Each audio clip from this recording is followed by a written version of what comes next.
Shalom semua jemaat Tuhan sekali lagi. Shalom baik yang di ruangan ini dan di semua satelit yang mengikuti secara virtual dan juga semua saudara dimanapun yang mengikuti juga ibadah ini. Saya bersyukur pada Tuhan karena diberi anugerah. Ini pertama kali saya kembali bicara di depan jemaat setelah 7 bulan terkunci ya karena awalnya sakit COVID, kemudian harus merawat istri dalam pemulihan, belum bisa kembali ke tempat asal sehingga 7 bulan ada di Surabaya dan kami memutuskan kemarin untuk kembali bergeser ke Jakarta karena beberapa agenda pelayanan dan saya diberi kesempatan untuk singgah di sini sekaligus beristirahat juga dan saya bersyukur hari ini dalam keadaan yang luar biasa dan saya percaya saya sehat oleh anugerah Tuhan. Haleluya. Saya percaya hadirat Tuhan luar biasa di tempat ini. Saya jujur bersaksi, saya pergi dari hotel tadi saya masih sakit perut. Saya mules, saya tuh nggak tahu kenapa agak kurang enak perut saya, tetapi saya mulai masuk dalam ruangan ini, saya mulai masuk dalam pujian, saya percaya ada hadirat Tuhan yang luar biasa. Hari ini saya ingin berbagi apa yang Tuhan ajarkan selama 7 bulan terkunci, dan itu yang menjadi tema kita pada hari ini, Renewing Covenant, memperbaharui perjanjian dengan Tuhan.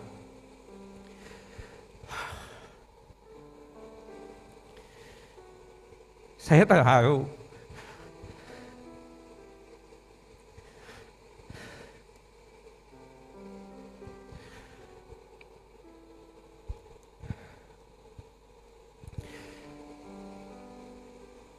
Saya menyelidiki covenant ini. Itu bukan hanya sekedar kata perjanjian. Tapi ini sebuah kata yang luar biasa dalam Bapak Ibu. Itu sebuah perjanjian antara Allah dengan manusia. Dan luar biasa dari perjanjian ini, dari covenant ini, bahwa manusia itu hanya diberi tempat di dalam perjanjian untuk merespon. Tapi bukan pihak yang membuat perjanjian.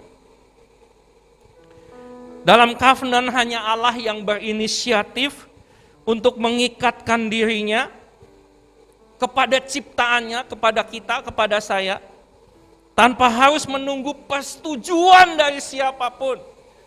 Tuhan tidak meminta persetujuan saya, Tuhan tidak meminta persetujuan siapapun dari kita, tapi Tuhan mengikatkan diri. Dan ketika kita sadar diri kita seperti apa, kok mau-maunya ya Tuhan mengikatkan diri pada kita. Pilihlah yang lain yang lebih baik dari kita. Tapi itu inisiatif dia. Itulah bukti kasih dia kepada kita Bapak Ibu yang kekasih dalam Tuhan. Saya ingin mengajak kita baca dulu dari Kejadian pasal 17.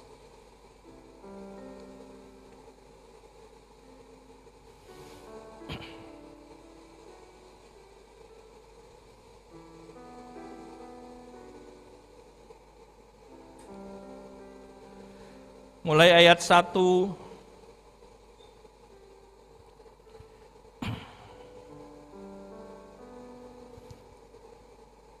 sampai dengan ayat 4 berkata demikian. Ketika Abram berumur 99 tahun, maka Tuhan menampakkan diri kepada Abram dan berfirman kepadanya, Akulah Allah yang Maha Kuasa, hiduplah di hadapanku dengan tidak bercela. Aku akan mengadakan perjanjian antara aku dan engkau, dan aku akan membuat kau sangat banyak. Lalu sujudlah Abram dan Allah berfirman kepadanya, dari pihakku, inilah perjanjianku dengan engkau. Engkau akan menjadi bapa sejumlah besar bangsa. Tuhan pilih Abram yang sudah 99 tahun. Tapi sebelum Tuhan berkata ini, Sebelumnya 25 tahun sebelumnya Tuhan sudah berjanji kepada Abraham bahwa Tuhan akan membuat dia menjadi bapa yang besar, bapa banyak orang, ya, menjadi bangsa yang besar, bapa dari banyak orang yang percaya kepada Tuhan. Waktu berjalan 25 tahun Abraham belum melihat sebuah bukti. Tetapi di umur 99 tahun Tuhan datang pada dia dan mengulangi perjanjiannya. Itu alasannya kenapa hari ini kita bicara tentang renewing covenant. Karena Tuhan sedang memperbaharui sebuah perjanjian. Di usia 99 tahun ketika segala sesuatu sudah menjadi sangat mustahil menurut manusia. Dan Tuhan seperti kurang kerjaan memakai seorang kakek-kakek untuk menggenapkan sebuah perjanjian. Tuhan bisa pilih yang lain, ya. Bapak Ibu yang kasih, tetapi Tuhan mengatakan ini perjanjian dari pihakku. Perhatikan ini perjanjian dari pihakku. Tuhan gak minta apapun dari Abraham. Karena Tuhan tahu dia tidak akan bisa melakukan apa-apa. Ini perjanjian sepenuhnya dari pihakku. Ini kemauanku, ini kehendakku. Kamu hanya tinggal terima dan kamu lakukan. Terima dan jalankan. Bapak Ibu yang kekasih dalam Tuhan, perjanjian yang ditulis disebutkan di sini, itu dalam bahasa Ibrani-nya tuh pakai kata berit. Dan ini ada sebuah konsep berit yang luar biasa dan tidak ditemukan di dalam budaya yang lain, kecuali di dalam budaya Ibrani. Berit ini artinya diartikan dalam bahasa Inggris menjadi covenant, menjadi promise, menjadi pledge. Tetapi kalau covenant, promise, pledge itu masih mengandung unsur dua belah pihak. Partisipasi dari dua belah pihak. Ya, sifatnya open ended. Jadi kalau yang satu mengerjakan ini, maka yang lainnya terpenuhi. Begitu. Ada syarat. Pihak yang satu mengerjakan bagiannya, maka pihak yang lain juga mengerjakan bagiannya. Perjanjian berjalan. Nah, di dalam covenant, dalam konsep berit, itu tidak ada. Sepenuhnya itu adalah inisiatifnya Tuhan. Dan ternyata itu merupakan sebuah budaya di dalam hidup bangsa Ibrani, yaitu hubungan antara tuan dan hamba. Ya. Dan ini benar-benar hanya ada di dalam konsep bangsa Ibrani, antara tuan dan hamba. Kita sering membaca di dalam Alkitab ada hamba-hamba atau budak yang sebenarnya nggak layak, ya. Tetapi tuannya itu tetap mengadopsi dia. Ya, dan ketika tuannya mengadopsi dia, Alkitab mengatakan tuannya itu nggak boleh menjual dan mengusir dia, karena dia sudah mengikatkan diri kepada budaknya itu. Nah, ini tersirat di dalam perkara ini. Hubungan yang tersirat dalam istilah berit itu hubungan antara tuan dengan hambanya, ya. Jadi suatu janji yang dibuat sepihak, ya, oleh seorang tuan kepada hamba-hambanya bahwa ia akan melindungi, akan menafkahi. Jadi janji itu tidak diwajibkan oleh hukum atau dipaksa oleh tuan, dipaksakan oleh hamba-hamba itu, tetapi sepenuhnya merupakan sukarela dari tuannya. Inilah mengapa di dalam bangsa Ibrani itu ada yang namanya covenant dengan konsep berit ini. Dan itulah yang Tuhan sampaikan kepada Abraham. Aku membuat berit dengan engkau. Dan Abraham ketika mendengar ini, karena Abraham itu seorang tuan, Abraham itu seorang majikan, Abraham itu punya banyak budak. Ketika Tuhan bilang kepada dia, aku membuat berit, aku memberikan berit kepadamu, Abraham jatuh tersungkur. Karena dia paham artinya. Bagi Abraham, mungkin dia juga tidak melakukan hal itu kepada hamba-hamba atau kepada budaknya. Tapi ketika dia mendengar Tuhan mengatakan sebuah perjanjian, aku akan menjadikan engkau bapa ya banyak bangsa, keturunanmu akan seperti bintang di langit dan seperti pasir di tepi laut. Abraham menaungin diri sendiri, aku ini apa? Ya, karena mendengar kata berit itu sesuatu yang hanya bisa dipahami oleh orang-orang Yahudi. Bagaimana seseorang yang tidak punya kemampuan apa-apa lalu menerima perjanjian. Bapak dan Ibu yang kekasih dalam Tuhan. Dan ini kemudian berlanjut ya. Berit ini kemudian berlanjut. Ternyata juga Tuhan mengatakan hal yang sama Ya, di dalam Alkitab ada banyak, tetapi saya akan mulai dengan yang satu garis keturunan dengan Abraham ke atas dan ke bawah. Di atasnya Abraham itu adanya namanya Nuh. Dan kita tahu ya, tandanya itu pelangi. Ketika Tuhan membuat perjanjian itu juga beri Tuhan dengan Nuh. Bahwa sejak saat itu, saya pikir Nuh pasti akan geleng-geleng kepala dengan sambil tersungkur di hadapan Tuhan. Ketika Tuhan bilang, aku tidak akan pernah memusnahkan lagi manusia. Waduh. Bapak Ibu yang kekasih dalam Tuhan. Jangankan Tuhan yang tahu bahwa manusia yang akan lahir kemudian itu akan menyimpang. Nuh juga tahu karakternya manusia. Udahlah Tuhan, gak usah berharap banyak pada manusia ini. Kalau engkau mau musnahkan, musnahkan aja. Karena kelakuan mereka pasti akan seperti itu lagi. Ya, Nuh mendapatkan perjanjian itu dari Tuhan. Kemudian keturunan dari Nuh, kita tariklah lebih jauh, ya salah satunya Abraham. Ya, yang tadi kita sudah baca. Tuhan ulangi sekarang, bukan hanya tidak memusnahkan, tapi akan membuat bangsa yang besar. Ya. Setelah Abraham kemudian turun Israel, Yakub. Dia dapat perjanjian yang sama juga dari Tuhan. Aku akan membuat keturunanmu banyak. Kalau Yakub mungkin sedikit punya harapan ya, karena anaknya 12. Ya. Tetapi dia juga ketika mendapat janji itu dari Tuhan, dia bukan dapatnya itu ketika anaknya sudah 12. Tapi ketika dia sedang dalam pelarian, dia sedang di tengah hutan, dengan hanya dengan alas, dengan batu di bawah kepalanya, menjadi bantal tidurnya. Dia juga dalam sebuah ancaman, ya dari ancaman abangnya Esau yang sedang membara hatinya untuk membalas dendam karena ditipu. Dia dalam keadaan, aku aja untuk memastikan bisa survive di tengah-tengah hutan ini, belum tentu aku bisa hidup. Kok Tuhan janji mau membuat aku punya keturunan yang besar. Melewati masa yang sulit ini aja, aku belum tentu. Tapi Tuhan gak peduli dengan keadaan itu. Tuhan bilang, aku memberimu berit, perjanjian. Haleluya. Dari Israel turun kepada yang lebih real, namanya Daud. Tuhan mengulangi. Itu ada di dalam berkatnya Israel kepada Yehuda, ya, dan disebutkan dalam nubuat-nubuat akan muncul keturunan yang akan menjadi raja. Daud memberikan sebuah gambaran. Wah, semuanya berharap dan berpikir bahwa inilah yang akan mendirikan atau menjadi penggenapan dari janji Tuhan.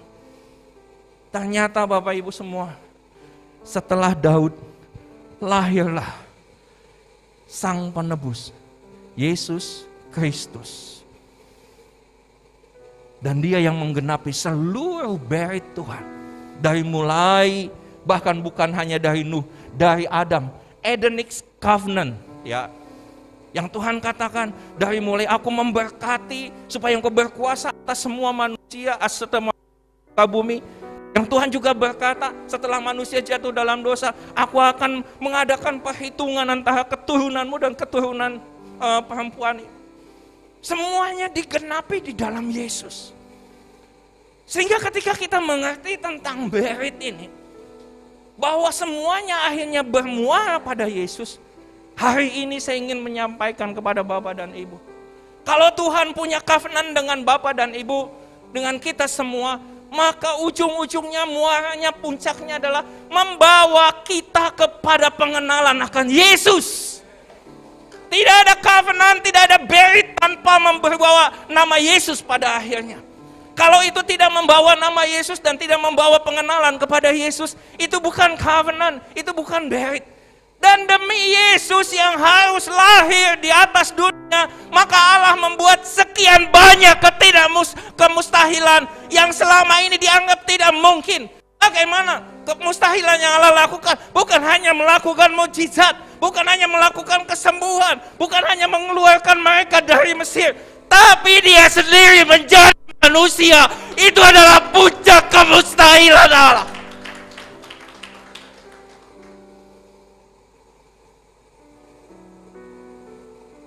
Allah menyamakan dirinya dengan manusia yang dia tahu karakternya adalah berdosa. Dan Allah tidak pernah merasa malu. Dan dia lakukan apapun untuk menghadirkan Yesus. Bapak Ibu yang kekasih dalam Tuhan, hal yang pertama yang terpenting ketika kita mengerti tentang covenant di dalam Tuhan, supaya Yesus dihadirkan dalam hidup kita. Amin. Bukan hanya sekedar membuatmu diberkati, berkelimpahan secara finansial, material. Tapi lebih penting bagi Tuhan adalah Yesus nyata dalam hidupmu. Yesus nyata dalam hidup kita. Bapak Ibu yang kasih dalam Tuhan, perjalanan 7 bulan ini adalah perjalanan yang saya tidak pernah bisa bayangkan ini akan terjadi pada kami.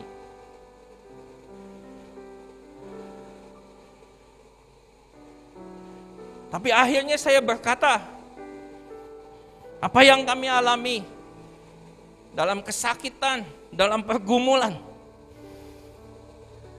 tidak ada artinya sama sekali dibanding dengan ketika kami menyadari Tuhan membawa kami kepada pengenalan akan Kristus. Haleluya. Amin. Amin. Amin. Saya hadir dengan istri saya tercinta.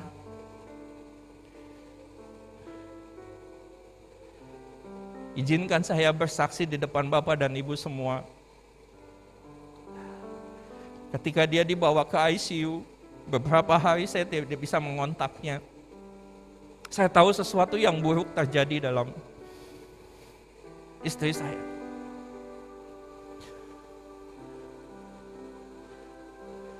Saya seperti diliputi oleh sebuah kekelaman pada hari itu. Hari ke-5, hari ke-6, hari ke-7. Karena sulit sekali. Bahkan ketika saya bertanya, entah bagaimana perawat di rumah sakit itu terkonek kepada salah satu dosen saya di Bandung yang kebetulan jadi teman pelayanan dari salah satu gereja di Bandung, dari pelayanan adik saya. Adik saya kan majelis di salah satu gereja, dan dokter ini, dosen saya ini berteman baik. Lalu saya dapat berita dari dia, di WA pesan dari perawat yang merawat istri saya di ICU. Izin ya Mei, bersaksi ya. Pasien pneumonia memberat.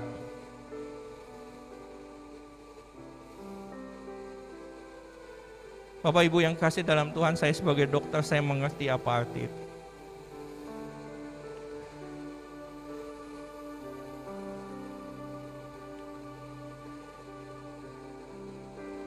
Beberapa saat saya nggak bisa apa-apa.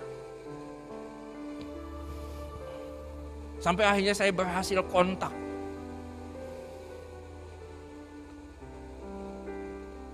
Saya bisa video call, tapi ketika saya melihat dia sudah pakai ventilator, tapi masih bisa mendengar suara saya, masih bisa kontak. Saya hanya bilang, ayo Mi, semangat. Yesus sudah mati, Yesus sudah menyembuhkan. Semangat ya. Ini ada pesan, Mama katanya malas bergerak. Ayo sekarang bergerak. Gerakan tangannya, dia ikuti. Bapak Ibu yang kekasih dalam Tuhan. Setelah itu nggak ada lagi berita. Paling tidak saya mengerti bahwa saat itu dia sedang disuruh telungkup sehingga nggak bisa pegang handphone. Dan ketika memikirkan itu,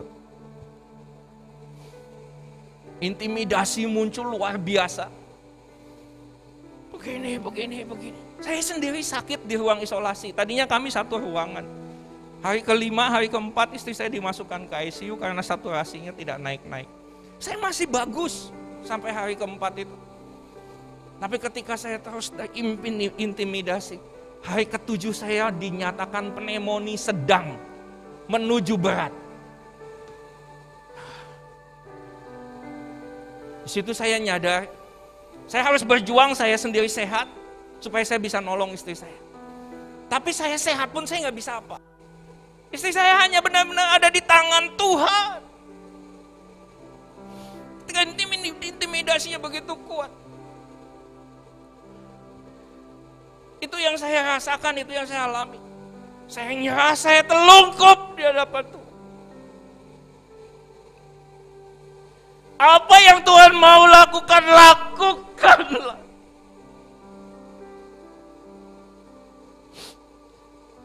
Hidupku, istriku milikmu. Engkau suka apapun kau lakukan. Saya nggak minta mujizat lagi Bapak dan Ibu. Saya hanya minta lakukan apa yang kau mau lakukan. Engkau yang punya covenant dengan aku. Engkau yang memulai covenant itu. Sekarang selesaikan covenantmu. Saat yang sama saya berkata kepada kegelapan, aku tidak takut pada dirimu. Kamu ambil istriku, ambil. Yang pasti dia tetap jadi milik Kristus dan aku milik Kristus. Tuhan yang punya covenant Bapak dan Ibu. Dia mau lakukan apapun.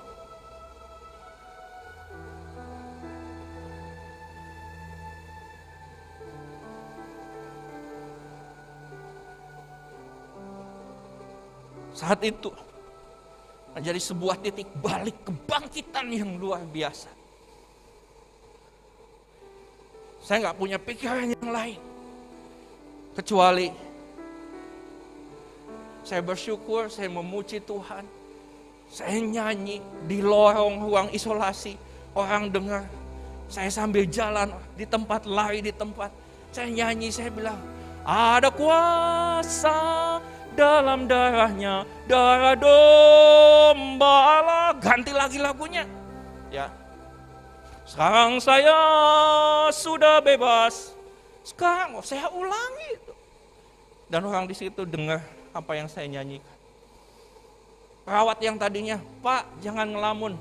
Mereka senang lihat saya bisa nyanyi. Ya, lihat saya semangat. Dan saya bersyukur saya mulai pulih. Dan saya percaya sesuatu yang terjadi pada istri saya juga.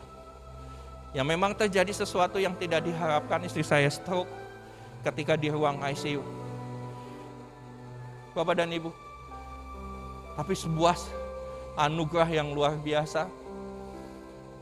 Saya bukan hanya bisa melihat istri saya lagi, tapi hari ini bisa sama-sama melayani dengan Tuhan punya covenant, punya berit dalam hidup kita Bapak dan Ibu. Di ayat yang ke-9 dari pasal 17 ini, dikatakan begini, lagi firman Allah kepada Abraham, dari pihakmu, engkau harus memegang perjanjianku, engkau dan keturunanmu turun-temurun. Inilah perjanjianku yang harus kamu pegang, perjanjian antara aku dan kamu serta keturunanmu, yaitu setiap laki-laki di antara kamu harus disunat.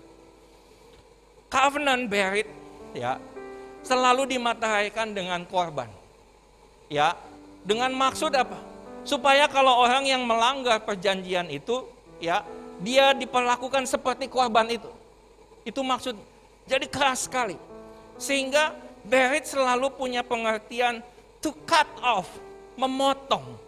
Karena itu muncullah sunat, karena ada sesuatu yang dipotong. Ya, tujuannya adalah untuk memeteraikan. Artinya kalau kamu melanggar seperti ini kamu akan dibuang. Tapi sisi yang lainnya itu adalah sebuah proses pembersihan. Ya, dan saya percaya masa 7 bulan ini Tuhan sedang membersihkan. Supaya saya menjadi saluran yang baik dari semua covenant Tuhan. Bagi saya, bagi kita, bagi banyak orang. Memang sakit, Bapak dan Ibu. Tapi kalau hari-hari ini dan saya mendengar juga banyak saudara termasuk penatua juga sempat sakit juga di sini. Beberapa saat sekian banyak juga sakit. Dan pasti momen-momen seperti yang saya ceritakan, intimidasi itu pernah hinggap di pikiran Bapak dan Ibu ya. Tapi ingat apa yang Tuhan katakan, itu bagian dari to cut off-nya Tuhan. Membuang kelebihan-kelebihan yang tidak berguna, yang menghalangi kita untuk bisa menyalurkan semua rancangannya dengan ajaib, tepat, tidak terdistorsi, tidak tererosi, tidak terkorupsi. Karena itu jangan menangis ketika kita mengalami sesuatu yang menyakitkan. Lihat bahwa itu adalah caranya Tuhan. Dan hari-hari kita juga tidak perlu melalui kesakitan dan penderitaan. Tapi ada firman Tuhan yang bisa cut off kita. Ibrani 4 ayat 12, firman Tuhan itu seperti pedang, bahkan lebih tajam dari pedang yang bermata dua. Kita memberi diri di cut off. Tujuannya untuk apa? Supaya covenant Tuhan berjalan kepada kita. Sehingga kita mengerti, saat ini saya mengerti. Terima kasih Tuhan, aku makin dekat kepada perjanjian-Mu. Aku makin dekat kepada penggenapan-Mu. Dan kita jadi orang-orang Kristen yang tidak cengeng di tengah-tengah kesulitan. Tapi kita berdiri dengan tegak. Aku siap menyongsong Tuhanku, Bapakku menggenapi perjanjiannya di dalam hidupku. Sebelum kita siap, covenant menyatakan bahwa Allah siap. Dan itu perkara yang luar biasa. Kalau Allah sudah siap, siapa yang akan menahannya Bapak dan Ibu? Dan saya bersyukur pada Tuhan. Ya, saya tidak terbayang saya bisa hadir hari ini. Ini sebetulnya hanya sebuah perjalanan melintas, tapi ada yang nangkap momen ini. Mampir di Semarang, ya udah sekalian. Ya, sekalian istirahat juga karena belum pernah perjalanan jauh sekian belas jam. Ya, dan di sini bisa istirahat, bisa melayani. Ya, puji Tuhan. Ya, dalam kesempatan istirahat bisa berbagi dan jadi berkat. Haleluya, puji nama Tuhan.